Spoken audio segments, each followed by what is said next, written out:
godmorgen. Godmorgen. Velkommen til sæsonstart. Jeg er utrolig glad for at se den store opbakning, der er i dag. Særlig velkommen til alle de nye ansigter. Og dem er der nogle stykker af. Kan jeg ikke lige få jer til at hurtigt række hånden op og sige, hvem jeg er?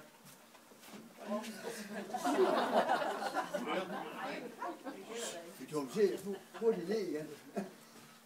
Elisabeth. Kig foran. Sådan. Velkommen til jer. Og jeg ved, der kommer nogle flere, der er til, men der bare ikke havde tid til at komme i dag. Og det er vi jo selvfølgelig utrolig glade for. Og det vil sige, at vi nærmer os med resten skridt 80 betalende medlemmer. Det er jo officielt start på badesæsonen i dag.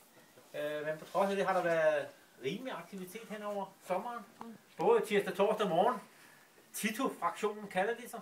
Men også om søndagen er der nogen, der har badet kl. 9. Og det fortsætter selvfølgelig med, jævnfør programmet.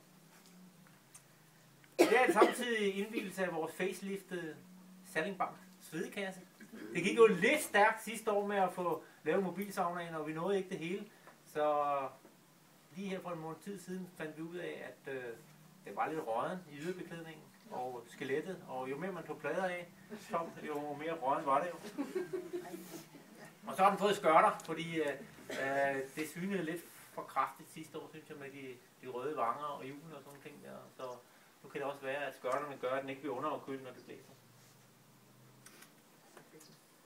Men det er også indvielse, ikke mindst af vores nye badeplatform for enden af Sjægtehuset her. En mulighed for at komme ud i ren vand, og forhåbentlig også mulighed for at rydde is, når den tid kommer.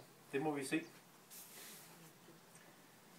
Platformen er næsten færdig, men eller skal vi sige, Svend har været dygtig udfordrer af bølger, høj og lav vandstand og en betonblandemaskine med stor kraft på. Vi kan sagtens bruge den, og der er flyttet rigtig mange sten lige for enden af platformen. Der mangler stadig nogen, men jeg er sikker på, at hvis vi alle sammen tager et par stykker af lommen og sådan smider ud til siden og være der i dag, så er det ved at være Skives bedste sandstrand. Og vi kan gøre det med hænderne. Så har vi fået sponsoreret sådan en her af Danestål til at tage de rigtige sko. Og når vi er færdige med at flytte stenene, så hjælper det nok også, at der kommer en lastvogn med en 8-10 kubikmeter sandkassestrand her i næste uge. Og så må vi se, hvor lang tid Neptun tillader, at det bliver liggende. Det ved kun tiden. Jeg vil selvfølgelig gerne benytte lejligheden til at takke alle jer, som har hjulpet den sidste heftige måned med at få de 2 projekter i land. Uden alle de hænder, så var det selvfølgelig ikke blevet til noget. Når vi er færdige her, og det er jeg lige om lidt, bare roligt, så skal vi drikke, så skal vi synge, og så vil Svend vise vej ned til platformen og til den nye James. At vi er så heldige, at der er så mange, der sætter pris på vinterbadninger og vil være med i whisky, giver selvfølgelig nogle udfordringer for de faciliteter, vi har. Vi har det, vi har. Det vil sige, at vi har et dejligt klublokale, vi har omklædning og vi har også mobilsauna. Vi prøver selvfølgelig at imødegå alt for meget trængsel ved ikke at mødes ret tit sådan her, fordi det giver altså kø. Men tager vi hensyn til hinanden og udnytter de udvidede åbningstider i sæsonen, som vi har sendt rundt, så tror jeg nok, det skal lykkes. I kan se de udvidede åbningstider, hvor saunaen og lokalerne er varme, både på hjemmesiden og på Facebook. Og vi vil bruge de medier, inklusive vores nye opslagstavle, der er i vindfangen, til at informere, således man ikke kan stå og pissefryse lige inden man skal ud og bade. Når faciliteterne bliver brugt meget, er der også behov for, at de bliver gjort rent.